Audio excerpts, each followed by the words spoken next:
সামনে ঈদ। আমাদের বরিশালের জনপ্রিয় কলিজা ঠান্ডা করার মতন একটা মলিদার রেসিপি, শরবত, যেটা আপনারা শরবত বলেন। এই মলিদা কী কী দিয়ে বানায়, মেন ইনগ্রিডিয়েন্টসগুলো একটু বলে দিই। এখানে লাগবে পোলার চাউল, চিরা, মুড়ি আর আদা। এটা অবশ্যই দিতে হবে। ইনগ্রিডিয়েন্টস আরও আছে, সামনে দেখতে পাবেন। অবশ্যই মূল ভিডিওটা দেখবেন, টেনে টেনে দেখবেন না। আমি আশা করি প্রত্যেকটা বন্ধু দেশ এবং দেশের বাইরের থেকে এই ভিডিওটা দেখতেছেন। একদিন হলো বানাই খেয়ে দেখেন, এই ইফতারিতে রাখতে পারেন। এখন যাই আমরা কিভাবে বানাবো সেই পদ্ধতিটা একটু দেখে আসি। সেটা হলো চিরা আর মুড়ি একসাথে ধুয়ে নিয়ে ভিজায় রাখতে হবে। হয়তো 15-20 মিনিটের মতন ভিজাইলেই হবে। ভিজাই দেবেন, ধুয়ে ভিজাইয়া মুড়ি দিয়ে রেখে দেবেন এক সাইডে।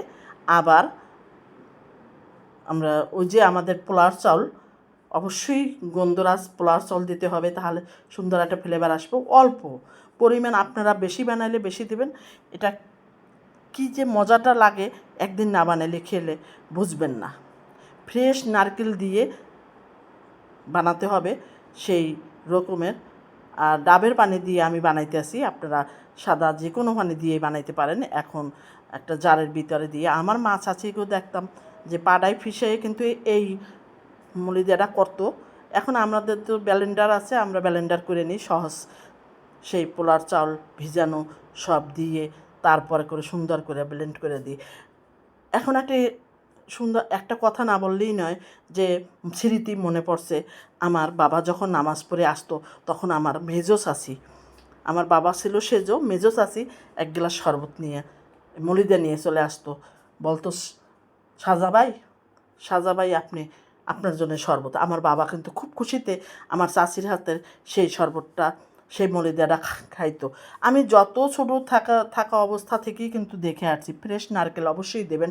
স্ক্রিনের সাহায্যে দেখেন, আমার স্মৃতিচারণ করতেছি আমি, একটু শোনেন।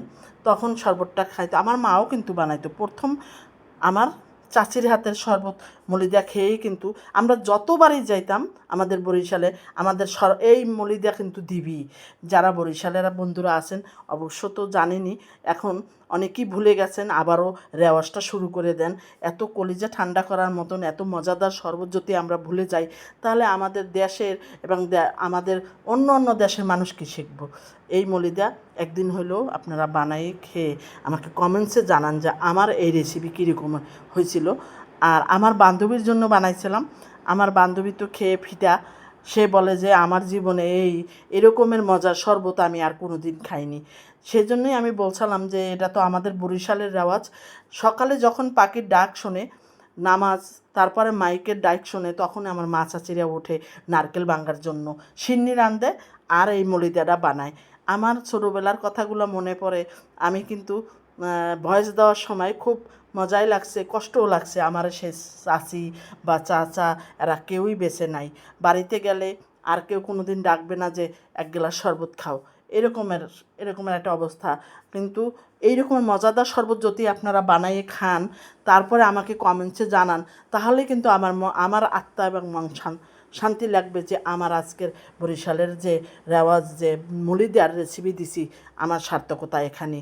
তাই আমার রেসিপিটা কীরকম ছিল অবশ্যই আপনারা কমেন্টসে জানাবেন। একটা লাইক করতে কিন্তু ভুলবেন না। ফ্যামিলি অ্যান্ড ফ্রেন্ডসদের সাথে শেয়ার করে দেবেন এই বরিশালের মজাদার শরবত এবং মলিদার রেসিপি। আপনারা ইফতারে একদিন খেয়ে আমাকে অবশ্যই একটা লাইক দেবেন। আর যে কোথা থেকে ভিডিওটা দেখছেন অবশ্যই জানাবেন। ধন্যবাদ।